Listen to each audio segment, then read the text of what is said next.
Bonjour à tous et bienvenue pour une vidéo un peu spéciale, plutôt un enregistrement à vrai dire. Et donc le bar refait le monde, c'est un concept qui consiste un soir à se réunir avec quelques personnes et discuter autour d'un thème d'actualité. D'en discuter calmement, le but n'est pas de se taper dessus à la fin, simplement d'essayer de comprendre les principaux enjeux et de se faire une idée sur la question. Donc ce soir, le thème est sur la défense européenne. Et pour cela, j'ai donc différents intervenants qui sont avec moi. Donc il y a tout d'abord Vauban. Bonjour. Impala. Bonsoir. The Rai. Bonsoir. Et Saganami. Bonsoir. Voilà, donc nous avons tous préparé un petit quelque chose pour cette discussion. Et nous allons commencer sans plus attendre par une petite introduction, histoire de bien comprendre le problème. Enfin le problème. La question du moins.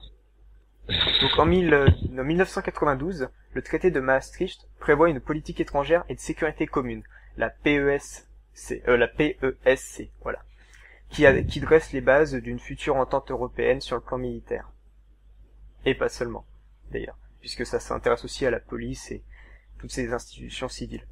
Cependant, le processus ne prend vraiment de l'ampleur qu'avec le sommet de Saint-Malo, c'était en décembre 1998. Les Français et les Britanniques s'accordent alors sur la nécessité, et je cite, de doter l'Union d'une capacité de décision et d'action autonome pour intervenir dans les crises en Europe lorsque l'Alliance n'est pas engagée. Cette volonté européenne fait écho aux différents conflits qui ont notamment pu se retrouver au sein de l'ex-Yougoslavie à la fin du XXe siècle et se traduit donc par une politique européenne de sécurité et de défense, la PESD. Cet outil doit permettre à l'Union européenne de résoudre efficacement les crises extérieures à son territoire, mais ça dépasse aussi largement le strict aspect militaire, comme je l'ai dit précédemment. Aussi, aujourd'hui, dans notre contexte économique assez difficile, l'intérêt d'une politique de défense commune trouve un intérêt renouvelé, puisqu'on peut y trouver un écho à la politique de réduction des budgets nationaux consacrés à la défense. Cependant, des obstacles persistent, et ça nous amène donc à nous poser la question suivante. Dans les années à venir, une défense commune serait-elle envisageable pour l'Union européenne ? C'est là-dessus donc que va s'axer cette notre discussion en prenant différents thèmes et en étudiant la question. Voilà. Est-ce que quelqu'un veut commencer avec ce qu'il a préparé ? Je veux bien prendre la parole étant donné que je m'occupe des rayons du budget de la défense. Donc c'est un sujet d'actualité dernièrement parce que Bercy et le ministère de la Défense s'écharpaient pour savoir s'il fallait détruire totalement les forces de défense françaises ou alors s'il fallait les maintenir en condition de survie selon la définition de la défense. Alors, il y avait deux hypothèses.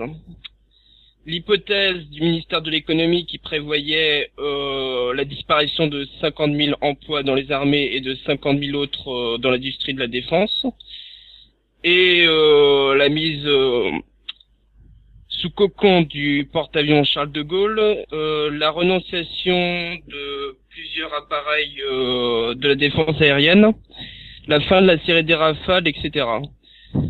Finalement, c'est l'hypothèse défendue par la défense qui a été retenue, c'est-à-dire la perte de seulement 30 000 emplois dans les armées, accompagnée de la perte de 15 000 emplois dans l'industrie de la défense qui dépend entièrement de ce secteur, et bien évidemment la restriction de la capacité de projection qui fait la force aujourd'hui de la France, on le voit au Mali. Et nous donc voilà pour le point. Qu'est-ce que tu voulais dire sur mise sous cocon du Charles de Gaulle ? Eh bien, il a été discuté de savoir si on pouvait pas le mettre en veille, c'est-à-dire que nous ne l'utiliserons plus, et par exemple prévoir une possible vente au Brésil ou à l'Inde qui se porterait acquéreur. Moi, je tiens à dire, d'après le canard enchaîné que j'ai là-dessous, sous le nez, on a en fait le ministère du budget a proposé deux scénarios. Le livre, le modèle Z du livre blanc et le modèle Y, et le modèle Z étant celui qui envisageait, comme l'a dit Vauban, la mise au cocon du Charles de Gaulle, des suppressions d'emplois à tout va, et une enveloppe qui ne dépassait pas environ 1,1% du PIB. Ce qui est vraiment très très bas pour la défense. Et en fait, ils ont utilisé, d'après le Canard enchaîné, ils ont utilisé ce scénario pour faire accepter le scénario assez dur, mais l'autre scénario, donc le plan Y, moins dur, mais quand même assez contraignant pour la défense. À noter, Et donc, apparemment, c'est Zoraï qui parle ici. Hein. et donc apparemment, d'après le numéro de la semaine d'après, que j'ai sous les yeux également, Hollande le François Hollande, donc notre président de la République, a décidé de ne suivre aucun des deux plans et d'être un peu supérieur. Apparemment, l'enveloppe sera environ 1,48% du PIB, alors que selon le scénario Y était à 1,35 et le scénario Z à 1,10. Voilà.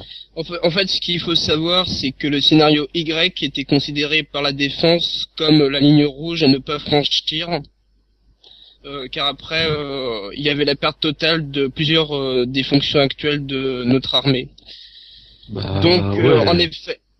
Donc en effet, il y a Le Drian, qui est le ministre actuel des armées, qui a tout fait pour faire pression tienne au milieu ce qu'il appelle le scénario de survie l'hypothèque. Des Rafales tout neufs, on n'en a jamais revendu un seul encore, et puis d'un seul coup, on arrête de s'en équiper. Super.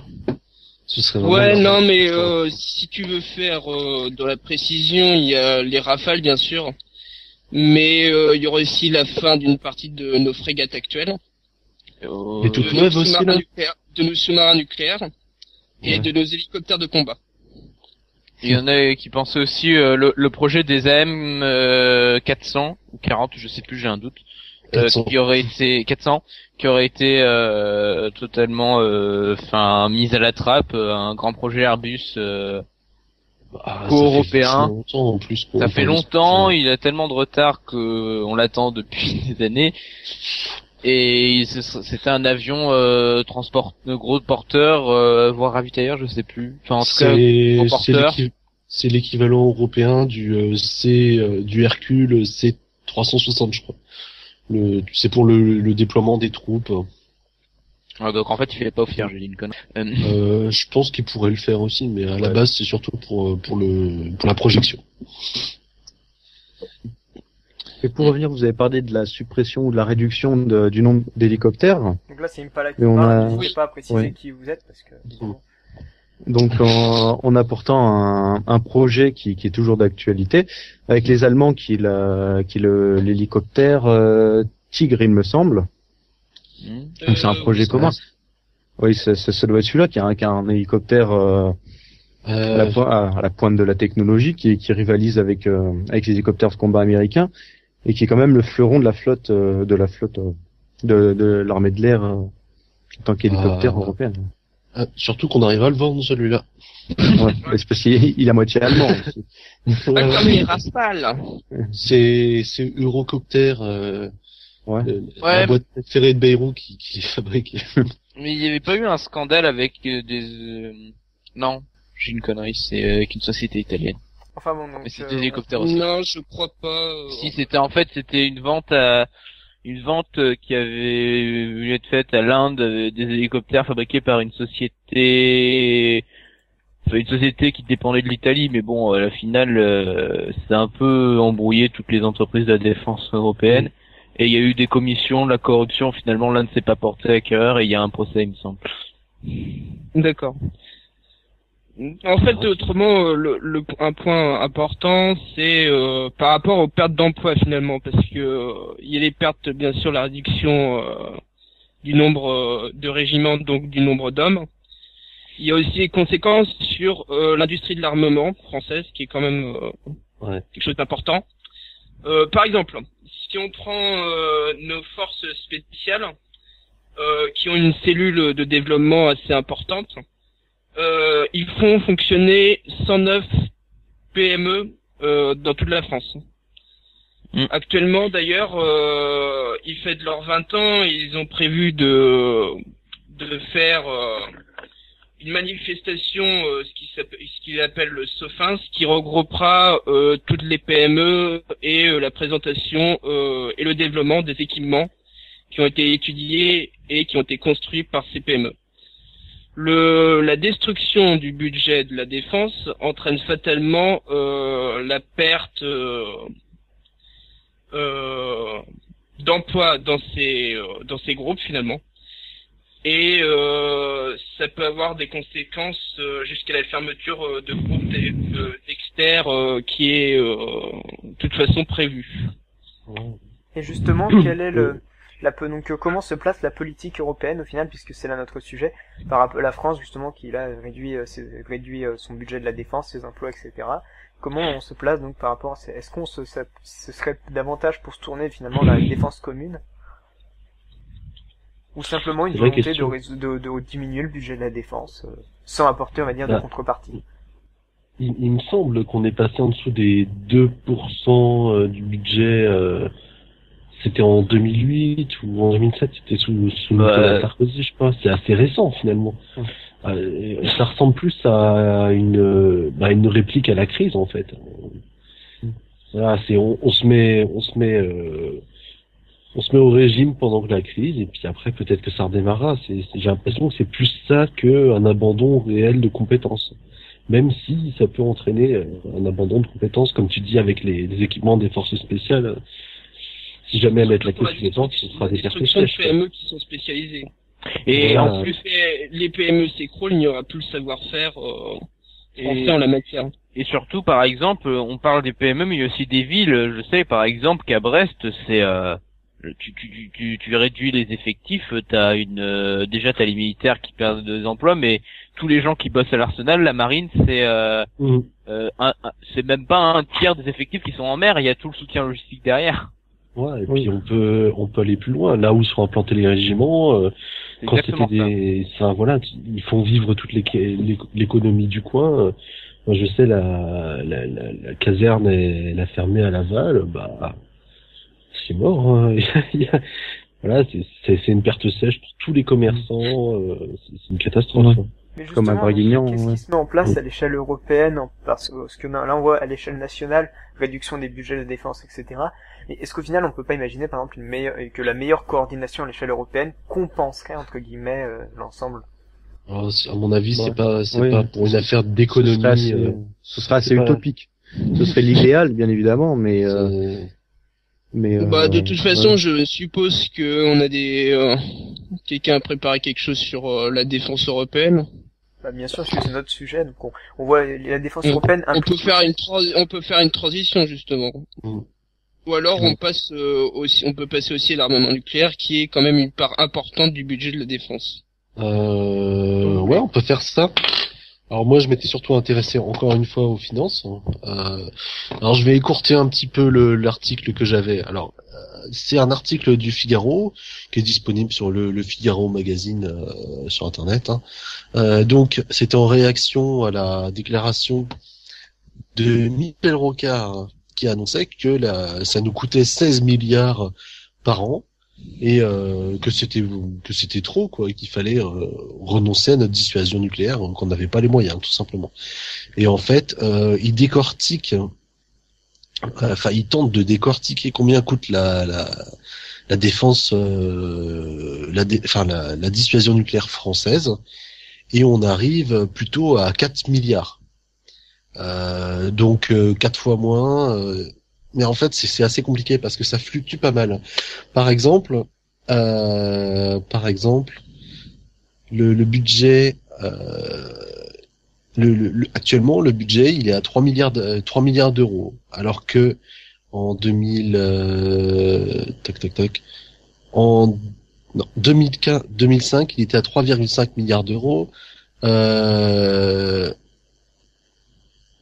Il était à, j'essaie de faire court parce qu'il est plus long que ce que j'avais prévu, et il était à quasiment 30% du budget de la défense dans les années 60-70.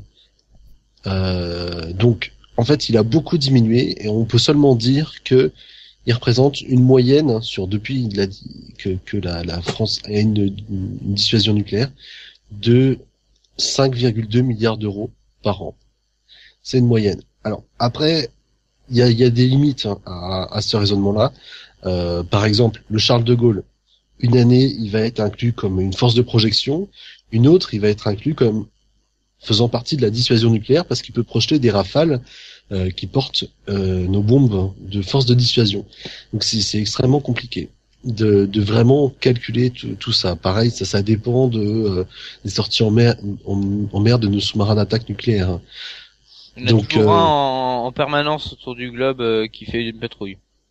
Ça c'est la théorie. Depuis les dernières restrictions, à mon avis, c'est plus trop vrai. Apparemment, ça a l'air d'être toujours le cas d'après militaires que j'ai vu il y a pas si longtemps. Ça a l'air d'être toujours le cas. Hein. D'accord. Je le sais, ils sont à l'île Longue, ils sont juste à côté de chez moi. Tu m'étonnes, à Brest. Et finalement, il y a aussi une chose qu'il faut se dire. C'est pas comme ça qu'on supprime un projet de défense nucléaire. Hein. Il faut déjà démanteler toutes les installations. Les têtes aussi, les ogives. Voilà. On peut pas s'en débarrasser comme ça du jour au lendemain. Et aussi, j'imagine bien les retombées économiques sur Areva qui produit le combustible nucléaire. Hein. Enfin, déjà voilà. Surtout Brest, comme je le disais tout à l'heure, sur Brest par exemple. Bah ouais, Brest c'est un ciment économique, mais bon là finalement non seulement Michel Rocard il se trompe parce qu'il disait 16 milliards. Hein. En fait c'était 16 milliards sur 5 ans et pas en un an. Et ensuite, on peut pas s'en supprimer, s'en débarrasser comme ça du jour au lendemain. Le temps qu'on se débarrasse de la force de dissuasion nucléaire, en admettant qu'on dise ouais ça nous coûte trop cher, on s'en débarrasse, la crise sera déjà finie. Dans les hypothèses optimistes, hein, je parle. Oui, bien sûr. Certains seront pas de cet avis. Donc voilà. Je n'ai pas trouvé la pépite qui disait que la dissuasion nucléaire était extrêmement chère et qu'on devait s'en débarrasser. Donc voilà. J'ai pas en tête, il me semble. Merci Saganami pour cette intervention. Donc ça montre bien que par rapport à l'idée que si les textes parlent d'une sorte de coordination à l'échelle européenne, les problèmes nationaux sont quand même très présents et on pense avant tout d'abord à notre défense avant d'envisager une défense qui soit plus globale.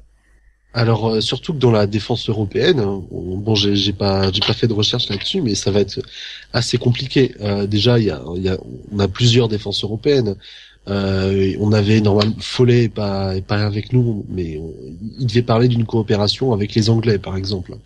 Eux ont la dissuasion, nous aussi, donc on aurait pu s'entendre là-dessus. Mais actuellement, on n'est plus trop copains avec les Anglais et notre partenaire privilégié, c'est l'Allemagne. Et l'Allemagne, la dissuasion nucléaire, c'est vraiment pas son truc, quoi. Donc, d'ailleurs, j'en profite pour parler, vu qu'on parle de l'Allemagne, et bien que là aujourd'hui, on est le 5 mai, et que justement, et dans quelques jours, il va y avoir une rencontre à Varsovie avec des pays de l'Est de l'Europe, où il y aura la France et l'Allemagne, donc Angela Merkel et François Hollande, qui vont justement s'intéresser au futur sommet européen de la fin de l'année 2013 et qui justement vont essayer d'envisager cette question de défense européenne. Et les Anglais n'y ont pas été conviés. Donc ça montre aussi ce rapprochement franco-allemand qui est finalement, même s'il y a une entente au niveau de la marine avec l'Angleterre, le rapprochement franco-allemand est très présent aussi au niveau de la défense. Je voudrais juste dire un truc, on n'est pas vraiment le 5 mai, on est plutôt le 5 avril. Hein. Pardon, oh là là, j'ai un mois d'avance. Coupé. Je suis un visionnaire, c'est pas grave. Ah, c'est pas grave, on comprend mon montage. C'est du direct, désolé. Ouais, un mois près, on n'est pas à ça, quand même. Non, mais justement, le rendez-vous, je sais plus quand il est donné, mais c'est normalement dans le courant de la semaine prochaine. Mais en effet, j'ai un mois d'avance. Bon, tant pis. Scandaleux. On le pende, haut et court. Autrement, j'aurais une question par rapport à la dissuasion nucléaire. Dans le cadre mondial actuel, est-ce que c'est vraiment utile à la France? J'en ai aucune idée. On sait que ça coûte cher. On sait que on l'a pas utilisé contre d'autres nations pour le moment. Est-ce que c'est vraiment utile? Le principe, c'est qu'on s'en serve pas. Non, du coup, merci, c'est le principe de dissuasion. Est-ce que la dissuasion nucléaire est toujours valable dans notre monde actuel multipolaire Alors, on peut avoir plusieurs réponses à ça. Par exemple, aujourd'hui, la dissuasion, prenons le cas de l'Inde et du Pakistan, la dissuasion nucléaire, elle marche là-bas, en l'occurrence, puisqu'ils sont pas tapés dessus. Ça a joué. Il y a eu plusieurs menaces de frappe atomique. On n'en a pas trop parlé en Europe, mais bon, ça a été chaud pendant certaines périodes entre l'Inde et le Pakistan, je le rappelle, le Cachemire, voilà. La Chine aussi qui se dispute un bout du Cachemire et qui est aussi une puissance nucléaire. Ah ouais, mais de toute façon, l'Asie c'est une poudrière atomique. Mais bon. Mais par contre, la France, qui est-ce qu'elle pourrait bien tenir à l'écart grâce à sa dissuasion? J'en ai absolument avant les Anglais. Non, pas tellement. À l'époque, c'était plutôt les Allemands. On avait peur des Allemands. Ils venaient de nous faire, ils venaient de faire 2 guerres mondiales. Finalement, les seuls qu'on a peut-être fait flipper, c'est les Soviétiques. Et c'était peut-être aussi pour embêter les Américains à l'époque du gaullisme. Faut pas oublier que la dissuasion nucléaire. Une volonté d'affirmer de la part de Gaulle, voilà, d'affirmer la France. Ouais. Voilà, faut pas oublier que c'est un héritage gaulliste. Alors pour suivre dans la question, puisque c'est pas forcément utile en ce moment pour la France, est-ce que ce serait vraiment une perte de s'en débarrasser? C'est vraiment une question difficile parce que ça se fait pas sur des échelles de quelques années, une dissuasion nucléaire. Tu arrêtes un programme nucléaire, tu as tout de suite une perte de savoir-faire, tout ce qui est enrichissement d'uranium, tout ce qui est conditionnement du plutonium, fabrication des bombes, les missiles balistiques, les sous-marins nucléaires, les avions lanceurs d'ogives. C'est extrêmement varié. Enfin voilà, on a mis des dizaines d'années à bâtir ce programme de dissuasion nucléaire. On mettra des dizaines d'années à s'en débarrasser si on l'arrête. Et si on veut le reprendre parce que ça recommence à chauffer, on pourra pas l'avoir très très vite. On parle souvent de puissance nucléaire de seuil, mais la bombe en elle-même est facile à fabriquer. Après, voilà. J'en ai discuté. Il suffit. Tant que t'as du plutonium, ou de l'uranium enrichi, ça va. C'est ça qui est difficile à avoir en fait. C'est la matière fissile première. Et finalement, l'autre chose qui est difficile, c'est les vecteurs. Bon, on a nos super Ariane, mais bon, voilà, c'est pas non plus des trucs très adaptés. Ça mais au final, si on l'arrête, vas-y, termine. Si on l'arrête, on peut pas le recommencer du jour au lendemain, et donc voilà. Pour l'instant, on est tranquille, on bénéficie encore de la stabilité relative mondiale qui a suivi la guerre froide, enfin la chute du mur. Et demain, qu'est-ce qui va se passer? C'est la question. Voilà.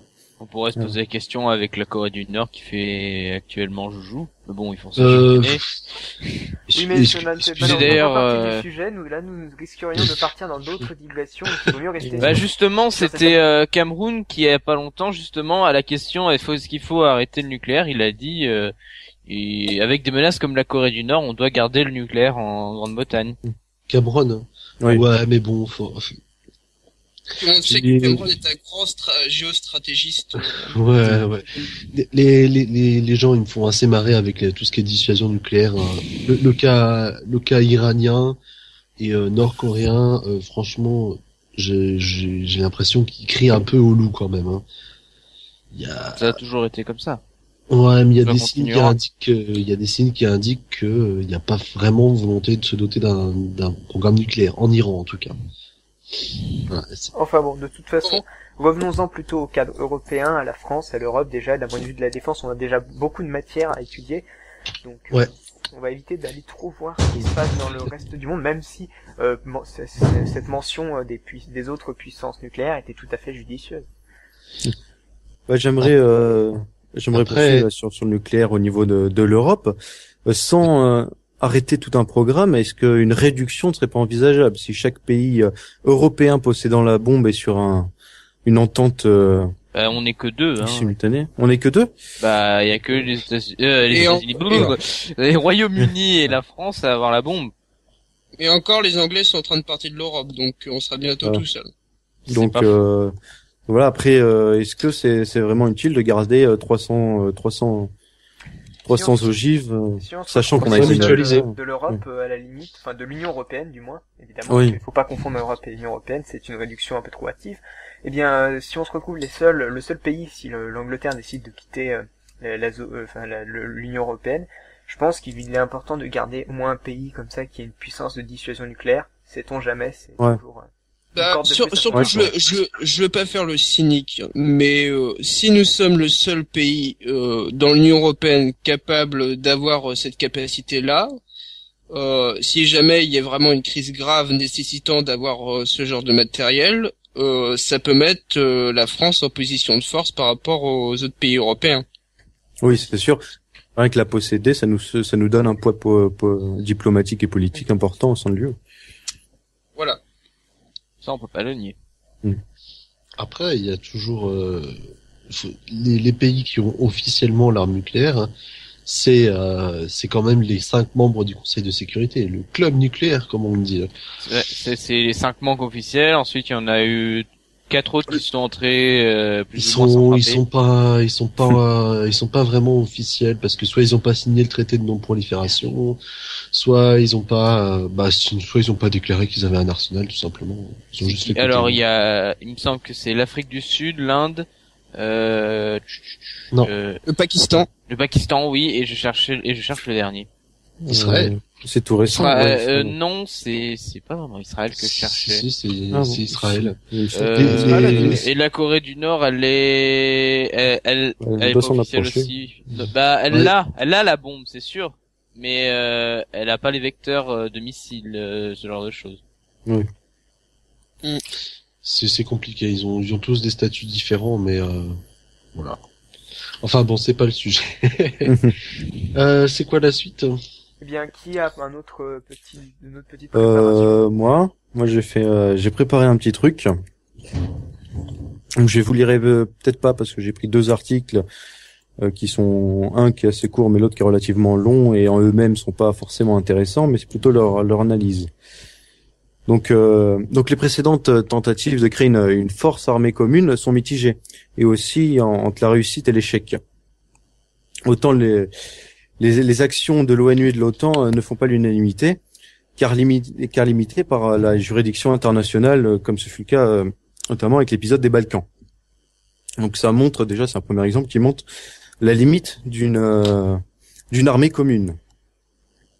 Et donc là maintenant je vais parler de l'article qui est dans le Monde diplomatique, un article qui date de 2010 et qui est nommé vers une Air Force européenne.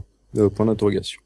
Donc le 1er septembre 2010 marque la mise en place des actes. C'est l'European Air Transport Command sur la base d'Eindhoven aux Pays-Bas.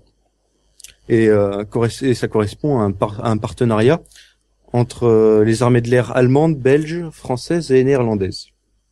Donc les appareils militaires qui sont en poste sont à la disponibilité des États participants pour tout ce qui va toucher le ravitaillement et le transport d'hommes.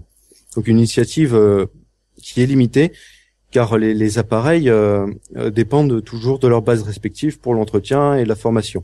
Et leur disponibilité est choisie aussi par les États qui les possèdent.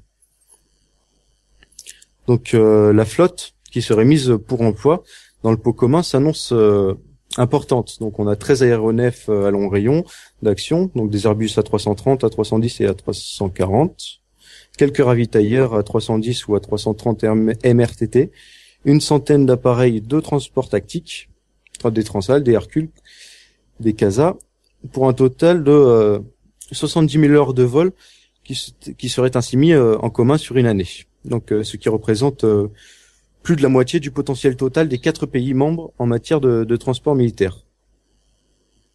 Donc le problème de cette mesure, qui est pourtant un grand pas en avant, est qu'il n'engage que peu de pays européens et reste une force logistique. Donc on a véritablement une coopération qui est concentrée entre les pays qui sont presque les membres fondateurs de l'Union européenne. Donc maintenant, je vais parler un peu de l'EUFOR. Donc l'échec des armées communes de l'OTAN et de l'ONU ne sont pas les seuls en Occident. Donc dans le cadre de la guerre au Darfour, la mission de l'EUFOR au Tchad a été repoussée malgré la bénédiction des Nations Unies. Donc c'est un exemple qui montre la limite de la force d'intervention européenne sur des terrains où des enjeux géoéconomiques restent forts. Donc c'est des anciennes colonies en Afrique. C'est la France qui poussait au cul pour intervenir, mais face aux autres, elle s'est retrouvée toute seule. Donc sur les 4300 soldats prévus dans le fort, seulement 3700 sont disponibles, dont un état-major de 150 personnes mis à la disposition par la France encore. Donc la part des troupes françaises dans le fort est la plus importante, avec 2100 hommes. L'Irlande, la Suède, la Roumanie, l'Autriche et des Pays-Bas composent le reste. Donc les Belges, eux, fournissent des moyens logistiques, et les Espagnols, les Grecs ont promis 3 avions. Et les Finlandais, quelques hommes. Sont absents le Royaume-Uni, l'Allemagne et l'Italie, qui sont quand même trois grosses puissances de l'Union européenne. Donc une armée européenne qui serait alors extrêmement limitée. Parmi les absents des forces, on retrouve 2 pays fondateurs. Donc c'est l'exemple que l'on peut actualiser avec la Syrie. Là encore, la France intervient seule, sans que la solidarité européenne ne joue. On peut imputer cette absence. Le Mali. Oui, au Mali, oui. Oui, pardon. Oui, j'ai fait un lapsus par rapport à au sujet de la dernière fois. Donc on peut imputer cette absence d'alliés au fait que la France a été présente sur le continent américain, et c'est une intervention qui proviendrait des vestiges de l'empire colonial, mais aussi des bonnes relations gardées avec la décolonisation. Africain, plutôt. Parce que américain, c'est pas le cas. Ah, merde, Trop d'enthousiasme, tu l'enthousiasme. Ouais, non, en plus j'ai écrit africain. Je suis un peu une bille. Mais non. Bon, revenons-en donc au continent africain. Ouais, donc sur le continent africain, on y est. Donc voilà, donc c'est une intervention qu'on pourrait prêter aux vestiges de l'empire colonial, et ce qui fait que, comme la France a de fortes relations avec ses anciennes colonies, ça peut sous-entendre le peu d'implication des autres pays européens. Donc maintenant, je vais parler de l'Eurocorps, qui est une armée de pays européens qui regroupe des forces françaises, allemandes, belges, espagnoles et luxembourgeoises. La Grèce, la Pologne, la Turquie et l'Italie, ils détachent des officiers pour l'état-major basé à Strasbourg, il me semble. Donc c'est une initiative franco-allemande créée en 1992 et opérationnelle en 1995. Donc ce sont les 5 nations cadres qui prennent les décisions d'intervention lors d'un comité commun regroupant les chefs d'état-major ainsi que les ministres des Affaires étrangères de chacun. Donc l'avantage d'Eurocorps, c'est qu'elle n'est subordonnée à aucune autre organisation militaire comme l'ONU ou l'OTAN, et c'est le comité qui traite les demandes des autres organismes. Donc ce sont des exemples, les 3, qui montrent la volonté de certains pays européens de former une force de sécurité commune, mais les difficultés de s'entendre entre les États membres empêchent la réalisation du projet. Seuls peu de pays participent lorsque des opérations sont lancées. Donc en comparaison, plus de pays européens sont membres de l'OTAN que de l'Eurocorps. Donc voilà, donc ce qu'on peut en dire, c'est que malgré une volonté flagrante de s'unir et de former une politique de défense commune, on a peu de pays au final qui participent et qui préfèrent des organismes comme l'ONU et l'OTAN. Donc voilà. C'est tout ce que j'avais à dire. C'était très intéressant, merci Impala.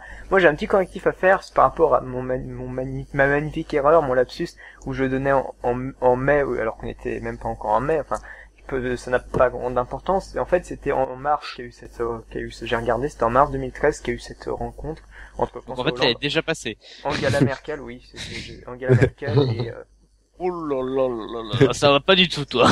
Il est passé du futur au passé. Oui, non, mais ne vous en faites pas, c'était un correctif.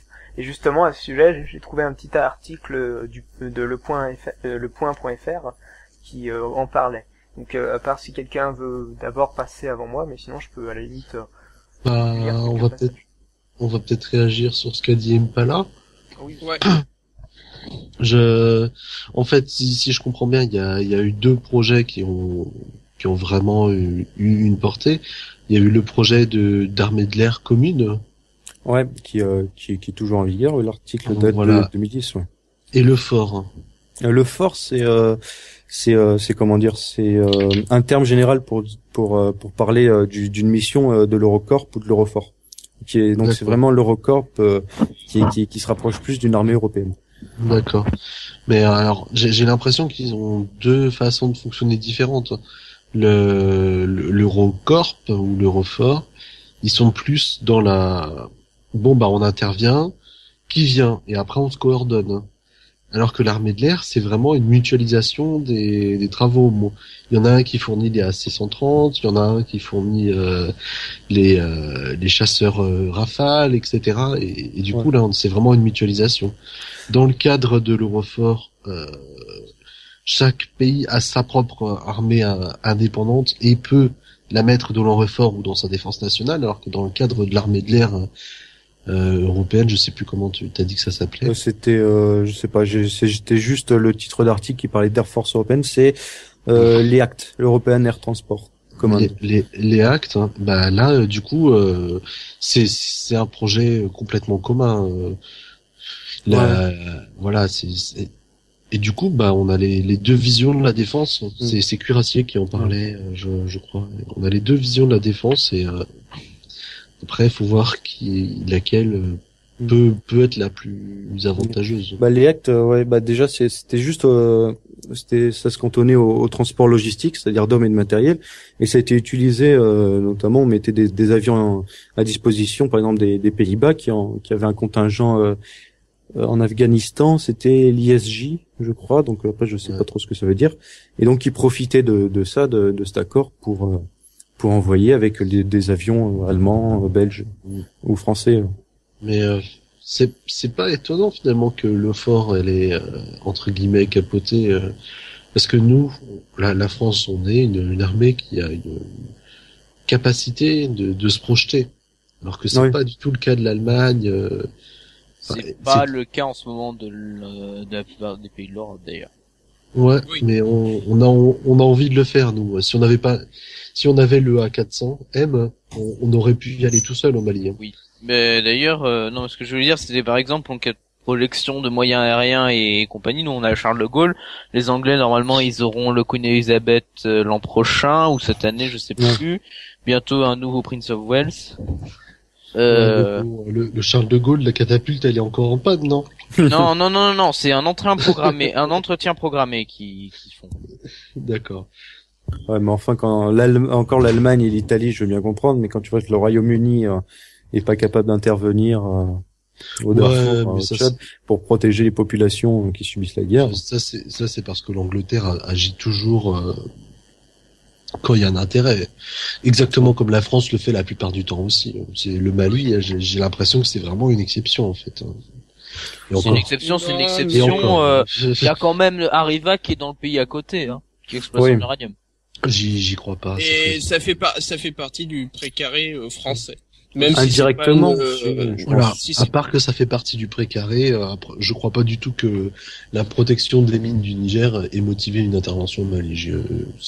C'est négligeable. Hein. Bah, disons que c'est un bonus à mon avis quand même. Et puis il y a quand même il y a beaucoup de Français au Mali. Il y avait parce qu'ils ont évacué. On a vu dans les pays à côté, il y a eu des prises d'otages. Oui. Il me semble qu'il y a eu des morts aussi, il me semble. On a toujours des troupes en Côte d'Ivoire, il me semble. Ouais. Oui, on a toujours des côtes en Côte d'Ivoire. Non, mais c'était pour dire, j'ai pas super étudié le sujet de la défense européenne. Par contre, j'ai toujours pensé qu'il y avait quand même deux gros problèmes à la création d'une vraie force européenne. La première, on l'a un peu parlé, c'est ce que j'appelle le problème politique. C'est-à-dire que les objectifs stratégiques des différents pays européens ne sont pas les mêmes. Donc les armées qui sont construites par rapport à ces objectifs stratégiques ne sont pas les mêmes, ce qui entraîne forcément des problèmes et des divergences. Le second problème étant que que les industries d'armement des différents pays européens sont en concurrence et que c'est souvent difficile, par exemple avec l'Eurofighter Typhoon et le Rafale de Dassault. Ouais, c'est vrai ce que tu dis. Ouais. Bah du coup, et sans qu'il y a pour créer une armée commune, en fait, il faudrait créer les États-Unis d'Europe avant, quoi. Voilà. Pour moi, l'armée ne peut venir que si politiquement il y a déjà quelque chose de stable et de construit. Ah oui. Ça me paraît évident. Après, moi, je me demande si le modèle, finalement, c'est pas l'OTAN. Le standardisation des calibres et des usages, mise en commun des états-majors, hein, et finalement on arrive à s'entendre. Le problème linguistique n'a jamais été un gros problème. Non, mais il y a un truc particulier quand même dans l'OTAN, c'est qu'il y a une superpuissance. Il y a une superpuissance plus, mais ça peut être le modèle. Si on arrive, évidemment, on n'a pas d'armes. Il n'y a pas de. Le problème en Europe, c'est qu'il n'y a pas une puissance aux autres, donc. Ouais, mais enfin, il y en a aucun qui peut arbitrer. Si on a union politique, à la fin, finalement, ça n'aura plus trop d'importance. Bien sûr, mais il faut l'union politique avant. Ah oui, mais ça c'est. Sans, ça ne sera pas possible de bâtir une défense européenne faisable. Ouais, c'est plus des expériences ce qui tentent en ce moment, j'ai l'impression. Il y a un autre problème qui est que j'ai l'impression que la plupart des technocrates européens, enfin technocrates, pensent que l'OTAN suffit pour défendre l'Europe et que donc l'Europe n'a pas besoin d'une défense puisque elle est dans les intérêts américains. J'espère que c'est une caricature parce que l'OTAN aujourd'hui elle se détourne complètement de l'Atlantique. Voilà. Le problème étant que les États-Unis aujourd'hui sont tournés vers le théâtre Pacifique, comme on le sait, vers l'Asie. Et que l'Europe est un peu délaissée, mais j'ai peur que ce soit vraiment quand même une arrière-pensée dans la tête de pas mal de personnes, parce que il y a une réduction de budget partout, il n'y a pas vraiment il y a les tentatives, il y a les expériences. Il n'y a pas non plus une volonté extraordinaire de faire une défense commune ou on est vraiment dans le truc sous le paratonnerre de l'oncle Sam et Eh bien justement, c'est à ce propos-là donc justement que cet article qui parle du déplacement de François Hollande et Angela Merkel et qui s'intéresse donc à essayer de relancer les questions d'une défense européenne. Donc si vous voulez, je peux essayer de vous en lire quelques passages et donc vas-y. Donc un article du Point quoi, le Point FR. Il date du 6 mars 2013 et non pas d'avril comme au départ j'avais cru dans un petit peu un simple problème de lecture. Donc le principe donc c'est que les deux chefs d'État sont à Varsovie pour préparer le Conseil européen qui aura lieu en décembre 2013, je crois, et qui donc pourra éventuellement aborder la question du renforcement de la défense commune européenne.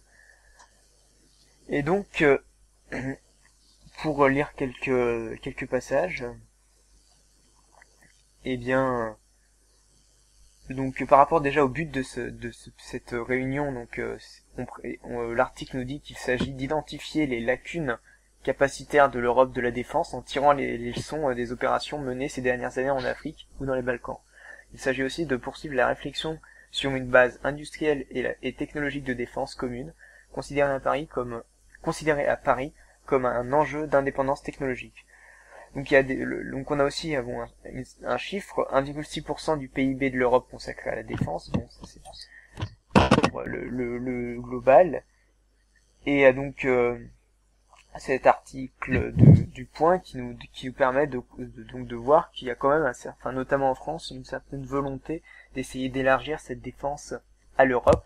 Et on retrouve donc là les relations franco-allemandes qui sont au cœur de ce débat-là. Et donc cela, il met aussi en lien cet article, en 2011, les dépenses militaires sont tombées dans l'UE à environ 180 milliards d'euros, contre plus de 200 milliards il y a 5 ans. Donc on voit que le cas notamment des réductions budgétaires de la France, ça s'applique vraiment à l'ensemble de l'Europe, et qu'il y a une baisse, bon c'est pas une baisse drastique, mais une baisse quand même significative. Et donc c'est vraiment aussi une motivation justement des pays qui accueillent à Varsovie François Hollande et Angela Merkel. Donc on retrouve donc ces 4 pays, Pologne, République tchèque, Slovaquie et Hongrie, et eux qui sont donc des puissances militaires un petit peu, bien moindres, qui essayent de relancer aussi cette question d'une défense commune. Pour le premier ministre polonais Donald Tusk, je sais pas si ça se prononce comme ça en polonais, et donc il a fait, donc je cite, à propos de la Réunion, elle est cruciale pour cette région du monde. Donc on retrouve en fait tout simplement cette volonté parfois par des puissances un peu plus secondaires, notamment on retrouve aussi l'affirmation de la Pologne au sein de l'UE, et à noter aussi que le Royaume-Uni n'a pas été convié à ce sommet. Donc pourquoi est-ce que la Grande-Bretagne n'en est pas? Déjà il y a ces questions éventuellement, est-ce qu'elle quitterait l'UE, et puis dans le même temps, on a des opinions entre le continent et outre-Manche, des opinions sur le sujet qui divergent, et même si on a pu assister notamment entre la France et l'Angleterre à un certain partenariat avec les deux marines, etc., au final, il reste, au niveau de la Grande-Bretagne, eh bien, elle est toujours, comme nous dit l'article, soucieuse de préserver sa souveraineté et son lien singulier avec les États-Unis. Elle traîne parfois les pieds, hostile en particulier à l'idée d'un état-major européen permanent, souhaité par Paris. Donc, on a ces problèmes toujours, vu qu'on est dans l'Union européenne, de divergence politique, et la politique envisagée n'est pas la même, donc évidemment, la création d'une défense commune est plus compliquée. Voilà, donc c'est les principes, donc cet article qui évoque simplement ce rendez-vous, et qui reclasse donc, ce qu'on a dit précédemment par rapport à la fois aux réductions budgétaires, à toutes les difficultés liées à la mise en place de cette défense commune européenne. Si je peux revenir sur ce que tu disais par rapport à l'Angleterre, faut dire aussi que la stratégie historique de l'Angleterre vis-à-vis de l'Europe, c'était quand même pas de puissance sur le continent, donc en fait, si jamais il y a une défense qui se mettait en place, je pense que ce serait les premiers à essayer de la faire capoter. D'où le fait qu'ils ne soient pas invités aux discussions.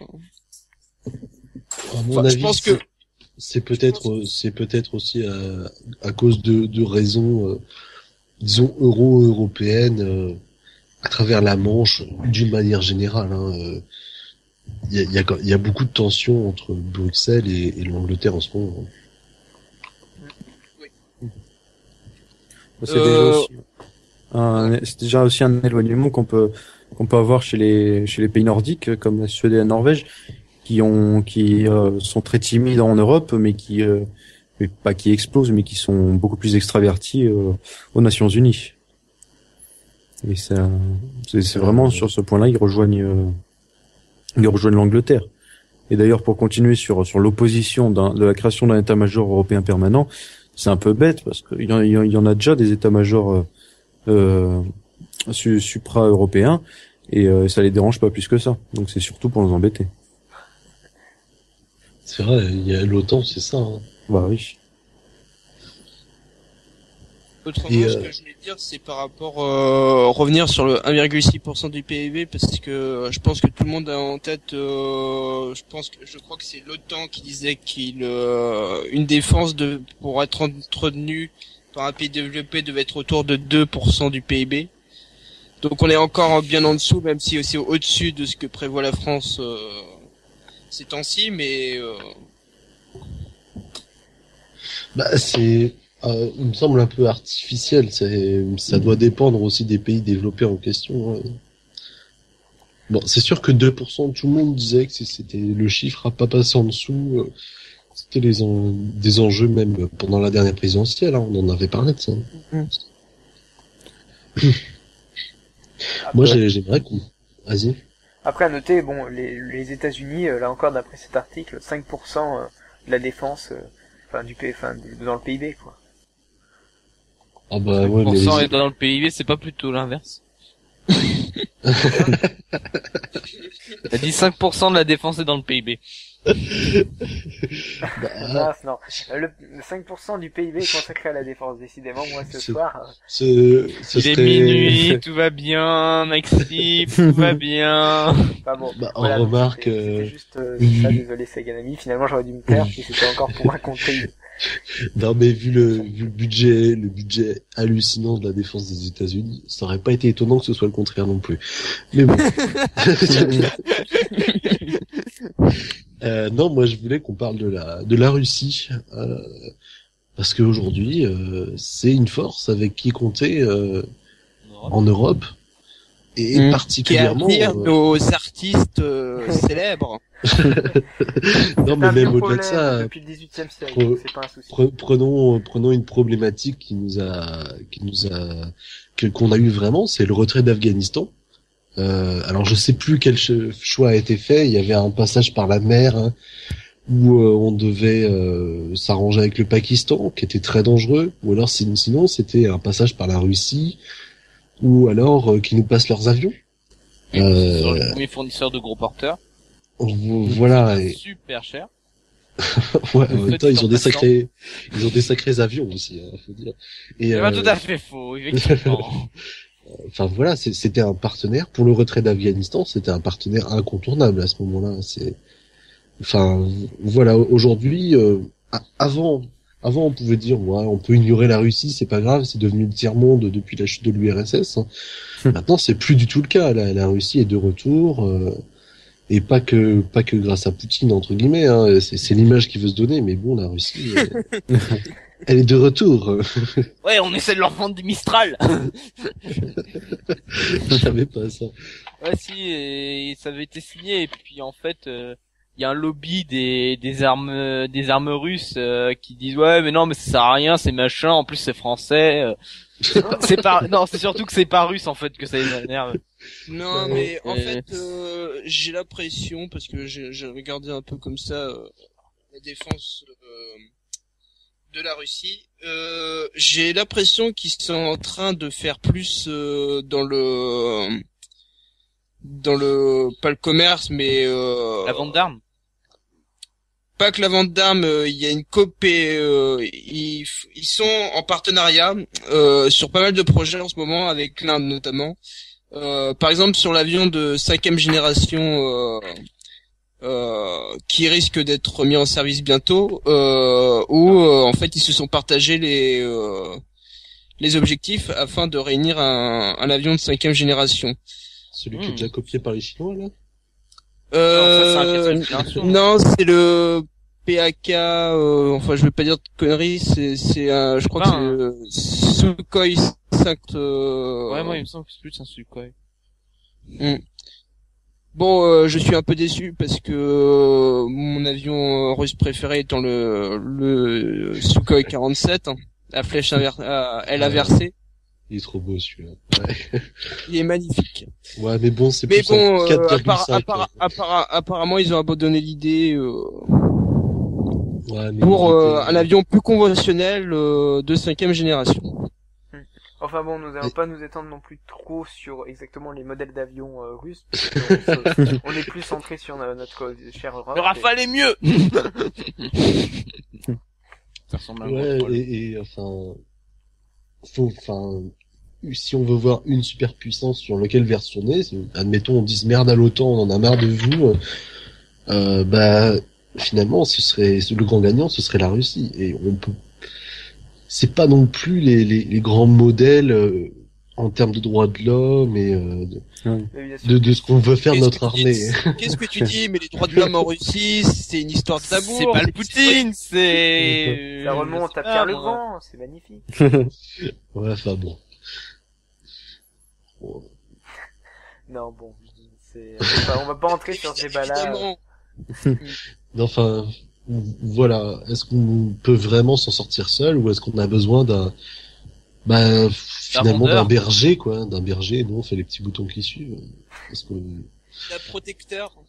L'avantage de l'UE, c'est que il n'y a pas de moutons, quoi. On avancerait plus ou moins tous ensemble.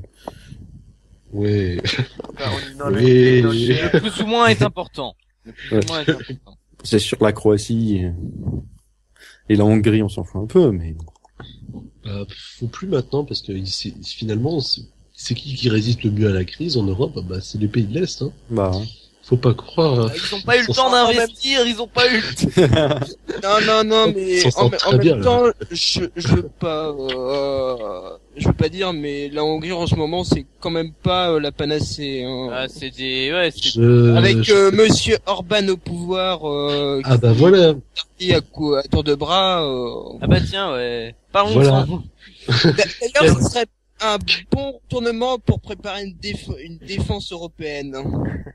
Voilà. La lutte contre le fascisme qui augmente grâce à la crise. C'est un vrai problème parce que nous, on a par exemple une vision démocratique, on veut promouvoir ça. C'est pour ça qu'on est intervenu au Mali officiellement et je pense que il y a eu finalement peu de réel politique dans cette intervention.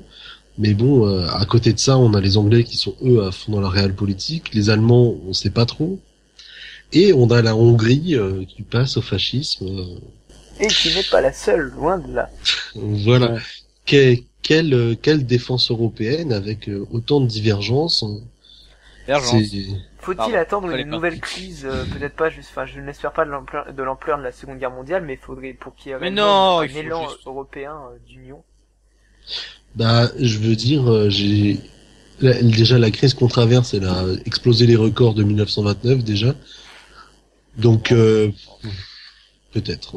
Mais après, je pense que si elle a explosé les records, c'est parce que il y avait pas un système aussi développé.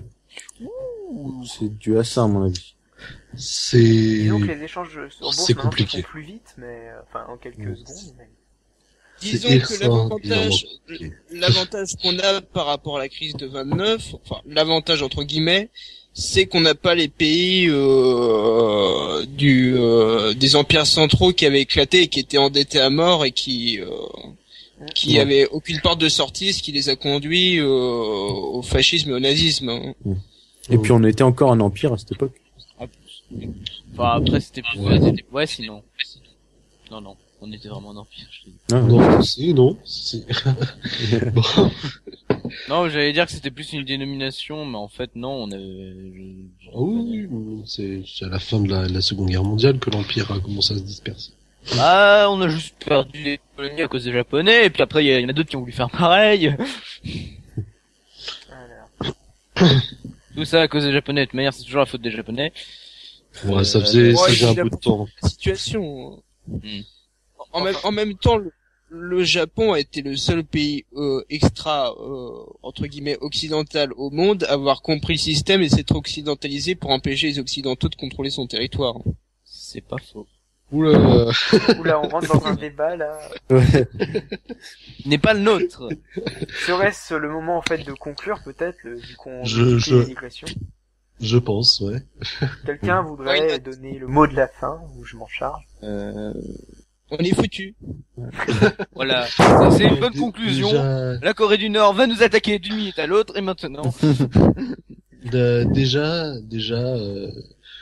il faut dire que pas d'union politique, pas d'union militaire réelle et efficace sans union politique. Ça paraît évident. La stratégie, c'est le ressort des politiques avant tout. Faut se mettre ça dans le crâne et se dire qu'on n'aura pas de défense européenne sans ça. Vas-y, pour la défense, les budgets peut-être. C'est vrai qu'on est dans une situation où on voit bien, on pourrait très bien tirer un certain. En France, certaines personnes le font très très bien, je ne les citerai pas, mais on pourrait très bien donner un tableau très pessimiste de la situation, réduction du budget de la défense, impossibilité de s'entendre pour une défense européenne.